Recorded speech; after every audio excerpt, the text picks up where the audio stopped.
The story of Cyrus Hall McCormick, a practical idealist who banished the specter of famine. His Virginia Reaper gave wheat to the world in large quantities, releasing thousands of men from the back-breaking hand labor of sickle and scythe reaping. And his philanthropies released an even greater number from poverty and ignorance. Our story opens in the little Virginia village of Steele's Tavern one day in July, 1831. Standing beside a queer-looking contraption is Cyrus McCormick, who was born not far from the village in the shadow of the Blue Ridge Mountains in 1809. His friends and neighbors are plainly pessimistic about what he is going to do, and the young man's father, Robert McCormick, approaches him for a last word. Well, Cyrus, are you ready to show everyone what your reaper can do? Yes, Father. I'll cut the 6 acres of oats this afternoon as easy as any. I hope it works as well here for the crowd as it did on our farm the other day. If it does, son, it'll mean that you succeeded in doing what I tried to do for 15 years. Make a reaper that really works. Well, seeing you work year in and year out gave me the courage to carry on, Father, to study the reasons for the failure of your reaper, to figure out the certain necessary principles. Yes, sir, the failure of your reaper was the foundation of mine. Men won't have to swing cradle scythes against a field of grain in the hot sun any longer. It's killing work. I know. I've had my share of it. How much longer do we have to wait to see your reaper, McCormick? Yes, McCormick's Folly. Sounds like our neighbors haven't much faith in my invention, Father. They laughed at mine, too, son. But I couldn't prove they were wrong. You can. Good luck, lad. Let's go. Thanks, Father. Now, friends, I'm ready to show you how my reaper works. You're going to see me cut this whole 6 acres of oats in one afternoon. Reaping by horsepower?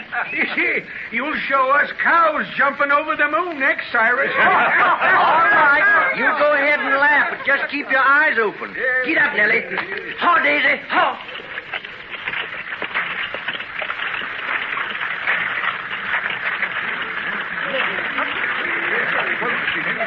It's cutting the oats.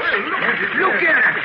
It's working. Hey, at the rate he's going, that reaper will do the work of half a dozen men with scythes. Or 25 or 30 with sickles. Any one afternoon, too. By golly, it's a wonder, that contraption. Contraption?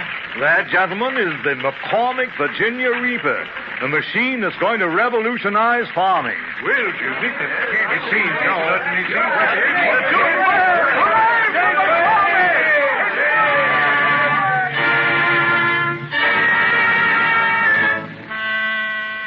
But it was some time before the elder McCormick's prediction came true. Laborers were hostile to it, claiming the machine was their rival in the labor market, though they toiled 12 and 14 hours a day for less than a nickel an hour. Cyrus McCormick was not discouraged. He displayed his machine. More and more people came to know about it, but somehow there were no buyers. The years 1837 to 1839 were the darkest in the McCormick history. Then one day in 1840, a stranger rode up to the McCormick farm.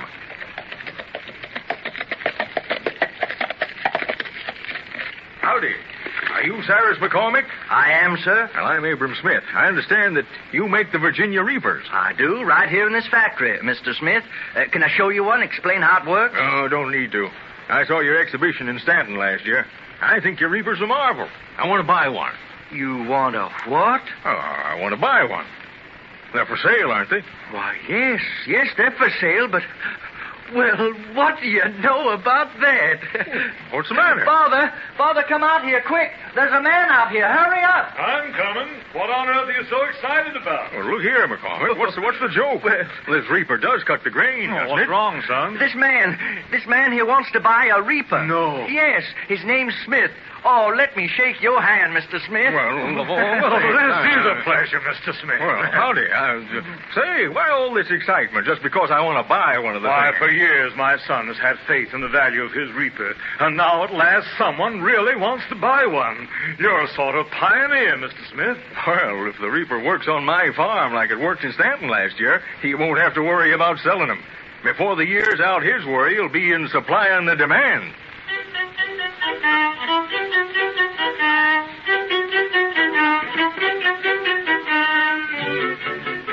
Abraham Smith was right. His purchased moved others to buy. But it was not until McCormick improved his reaper so that it could cut wet grain as well as dry that sales really began to mount. And in 1844, Cyrus, seeing that the time had come when he must expand, looked toward the west, to a central point where the reapers could be made and shipped. To Chicago, a community of barely 10,000 people, came McCormick with the hope of building a factory. At 38, a tall, powerful man, we find him in the office of one of Chicago's first citizens, William B. Ogden. I don't know if you've ever heard of me or my invention, Mr. Ogden, but I'm Cyrus McCormick, and I've come out here to build my factory. Yes, I've heard of you all right. A harvester man. But why have you come here of all places? Chicago and the whole of Illinois is worn out with the drought and the floods. Why did you leave Virginia? Why did you leave your birthplace? Aren't you a country boy? Yes, I am. I was born close to a sawmill and christened in a mill pond. Yet you became Chicago's first mayor, promoted the first canal, and now you're building the first railroad from Chicago to Galena. Evidently, you have faith in the city, Mr. Ogden. Well, I'll have to confess that I have. And so have I. I could have gone to Milwaukee or Cleveland or St. Louis with my plan. They're all more prosperous than Chicago. But I'm thinking only of one thing, sir, the making and selling of my reaper. Chicago is the link between the Great Lakes and the Great West. The link between small business and big business. What's your plan, McCormick? Well, I want to build my factory here, sir, because this is where I can best assemble my materials. Steel from Sheffield, pig iron from Scotland and Pittsburgh, and white ash from Michigan. And from here, I can ship my finished machines to both East and West. By George, you may be right, McCormick. Your reapers might bring a flood of wheat into Chicago. It might give her the start she needs to become a railroad and shipping center. But I need financing to build my factory. You do? Well, I'll tell you what. I'll give you $25,000 for a half interest, and we'd start plans for that factory at once.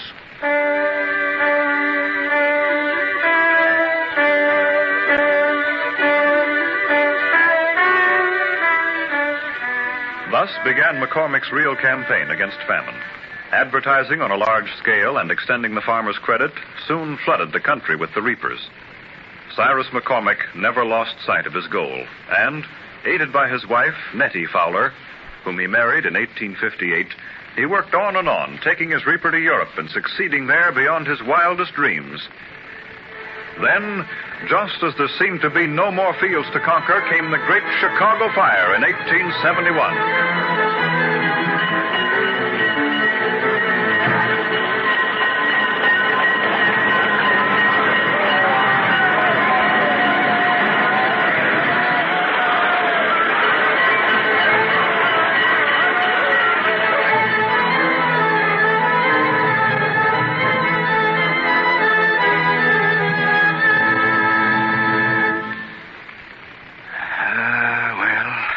It's out, Nettie. We conquered it, but Chicago's a massive smoking ruin. Here, sit down and rest. I've just seen the dreams and work of a lifetime go up in smoke. Factory's a total loss. But your dreams aren't, Cyrus. No fire can destroy them. Life is a battle, isn't it, Nettie? Are you just discovering that, my dear? No. I've tried my best to help my fellow men. Now I wonder if I'm getting tired of that battle. If you are, Cyrus, then why not retire from business?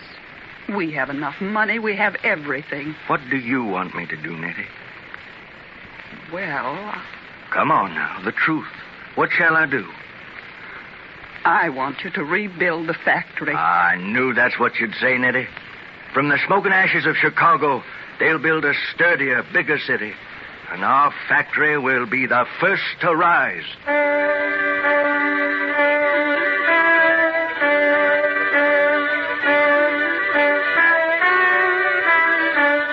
But Cyrus McCormick had one more momentous decision to make.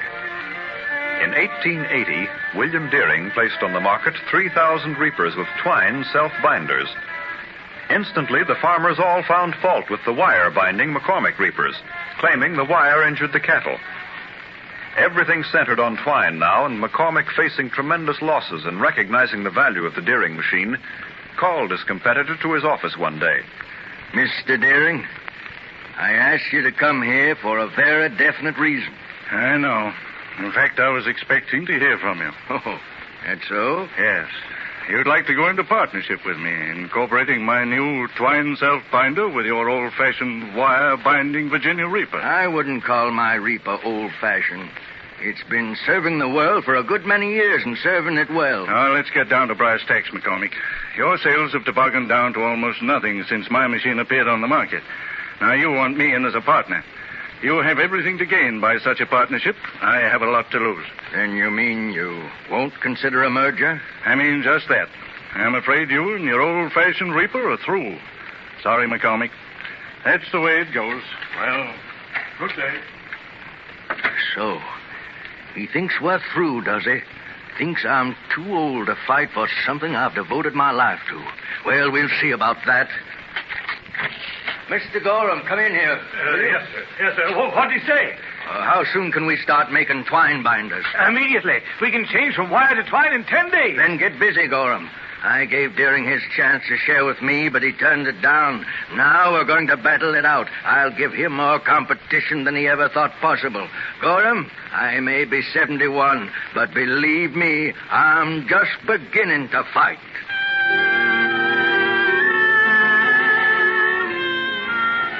Thus began a trade war between McCormick and Deering that lasted until after McCormick's death. But Cyrus was always the winner. Deering was finally compelled to join forces with the McCormick Harvester Company, creating the biggest farm implement factory in the world. As a philanthropist, a man of great courage, fortitude, and kindliness, his name will live forever. Virginian by birth, Scotch-Irish by heritage, inventor, industrialist by profession, and humanitarian by nature. Cyrus Paul McCormick, Captain of Industry.